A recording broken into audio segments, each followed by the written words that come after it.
Good morning students. आज हमें हिंदी में पाठ 8 नया पाठ है वो पढ़ना है, जिसका नाम है आज मेरी छुट्टी है।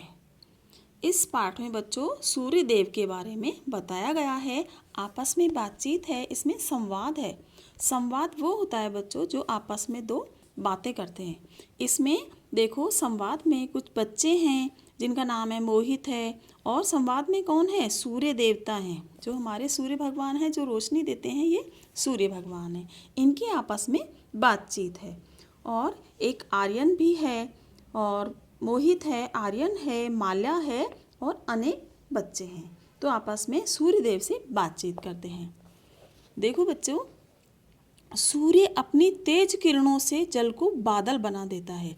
जो समुद्र और नदियों, इनमें झीलों में पानी रहता है, तो उसमें जब सूर्य की तेज किरण पड़ती है तो वो पानी क्या हो जाता है? भाप बन के उड़ जाता है, और ऊपर जो आकाश है, आसमान में बादल के रूप में छा जाता है।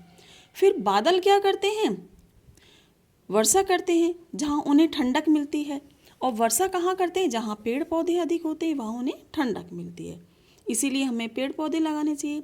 फिर वर्षा की बूंदों पे जब सूर्य की किरणें पड़ती हैं तो क्या बन जाता है? फिर वो वापस से बादल बन जाता है। तो ये प्रक्रिया चलती रहती है।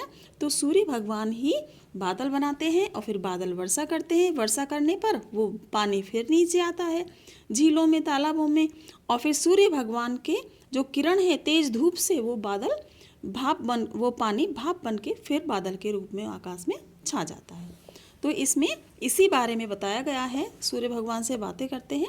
आइए हम पढ़ते हैं। बच्चे यानी बच्चों का डायलॉग है। बच्चे बोल रहे हैं, अरे आज यह क्या हो गया? आसमान पर बादल भी नहीं हैं। आज फिर सूर्यदेव मुंह छुपाकर कहाँ गए? कहाँ भाग गए? बिल्कुल अंधेरा हो गया। जब बादल आ जाते हैं तो सूर्य उसमें ढक जाता है, यानी दिखाई नहीं देता है। मोहित, मेरी दादी माँ कह रही थी कि आज सूर्य ग्रहण लगेगा, विद्यालय मत जाओ, छुट्टी ले लो। सूर्य बोलते हैं, सूर्य भगवान, अरे सब छुट्टी लेते हो, कभी त्योहारों की, कभी गर्मियों की छुट्टी, कभी सर्दियों की छुट्टी। मैंने एक दिन थोड़ी देर की छुट्टी ली तो इतना कोलाहल क्यों? इतना शोर क्यों हो रहा है भाई? आप तो कभी सर्दियों के लेते हो, कभी गर्मियों की, कभी तीज त्योहारों की। मैंने थोड़ी देर क्यों ले ली तो आपने शोर मचा दिया।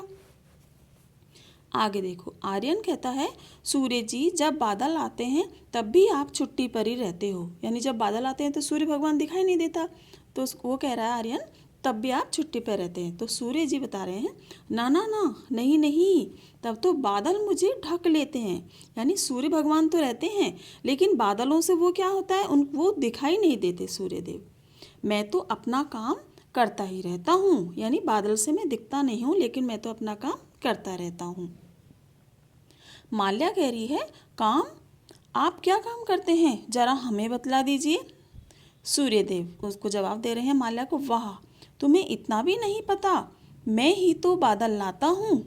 अपनी तेज किरणों से तालाब, नदियों, समुद्रों का पानी, जल सुखाकर भाप बनाता हूँ, और जो ऊपर की ठंडक से बादल बन जाते हैं, यही बादल क्या करते हैं? फिर वर्षा करते हैं। क्या यह काम नहीं? और हाँ, वर्षा के दिनों में जो इंद्रधनुष देखा है कभी? आर्यन, हाँ हाँ, क्यों नहीं, जरूर देखा है।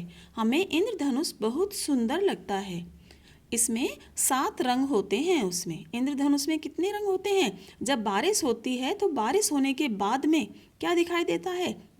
इंद्रधनुष। उसमें 7 रंग दिखाई देते हैं। वो भी किसके कारण होते हैं? सूर्य की रोशनी के कारण वो 7 रंग दिखाई देते हैं।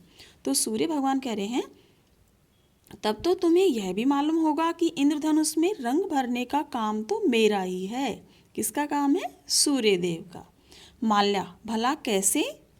सूर्य, देखो, पानी की बूंदों से जब मेरी किरणें गुजरती हैं तो मैं अपने प्रकाश से उनमें 7 रंग बिखेर देता हूँ, यानी सूर्य के प्रकाश से उसमें रंग बिखर जाते हैं। उन्हीं रंगों से तो वह सुंदर हो जाता है। जरा बिना रंगों के बनाकर देखो, कितना फीका लगता है। आर्यन, वाह, यह तो आपने नई बात बताई। 7 रंगों के नाम क्रम से आते हैं। सबसे ऊपर लाल, फिर उसके नीचे नारंगी, फिर पीला, फिर हरा, आसमानी, नीला और लास्ट में नीचे बैंगनी। मैं अभी रंग भर देता हूँ इस इंद्रधनुष में। सूर्य, ये तो हुए ऊपर से नीचे रंग। अब नीचे से ऊपर के क्रम के नाम भी बोलो। ये तो ऊपर से नीचे हो गए, अब नीचे से ऊपर वाले बोलो। तो आर्यन बोलता है नीचे से बैंगनी हो गया, यहाँ से उल्टा कर दो। बैंगनी, फिर नीला, फिर आसमानी, फिर हरा, फिर पीला और फिर नारंगी। सबसे ऊपर क्या हो गया? लाल।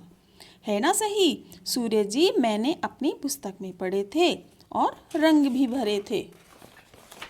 नेक्स्ट पेज पे आते हैं बच्चों। आपको ये चैप्टर पूरा पढ़ना है, आज रीड करना है घर पे और मम्मी के सामने अच्छे से सुनाना है और समझना है। माल्या, मुझे इंद्रधनुष के रंगों के नाम नहीं आते। तो आर्यन बोलता है तुम मेरे रंग ले लो और इस इंद्रधनुष में भर दो। तुम्हें नाम भी आ जाएंगे और इंद्रधनुष भी सज जाएगा। उधर देखो सूर्यदेव सामने आ रहे हैं, लगता है उनकी छुट्टी समाप्त हो गई। सुनो, घंटी बज रही है, टन टन टन।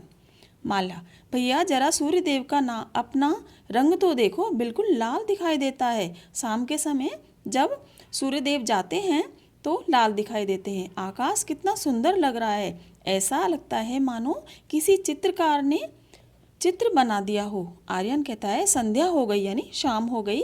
सूर्य जी अपने घर जाने की तैयारी में, क्योंकि शाम के समय सूर्य क्या होता है? छिप जाता है और सुबह क्या होता है? उदय होता है। शाम के समय अस्त होता है। ये अपना कुछ प्रकाश चंद्रमा को देकर घर जाएंगे। चलो हम भी चलते हैं।